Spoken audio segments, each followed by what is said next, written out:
How's it going, everyone? In today's video, we are going to compare two AI tools, which is going to be Sora 2 versus Higgsfield.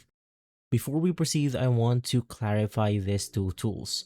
Basically, Sora 2 is an AI video generation model, while the Higgsfield is a full platform that can simply use multiple AI models, including ones like Sora.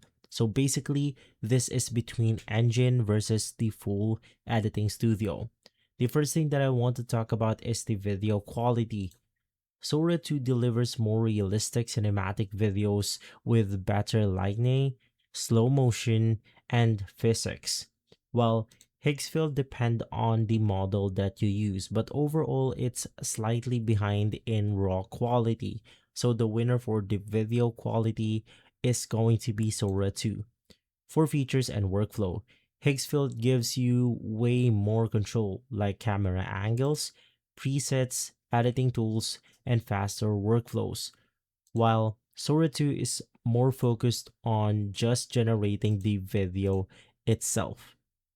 From there, we have the speed and use cases. Higgsfield is faster and is better for content creators making TikToks, Reels, or YouTube videos, while Sora 2 is a bit slower but better in for producing high quality cinematic output. And so as a conclusion, you want to choose Higgsfield for speed, tool, and content creation, while you want to use Sora 2 for the best or better video quality possible. So that should be our comparison. If this video has been helpful, leave a like, subscribe, and follow us for more videos like this. Thanks for watching.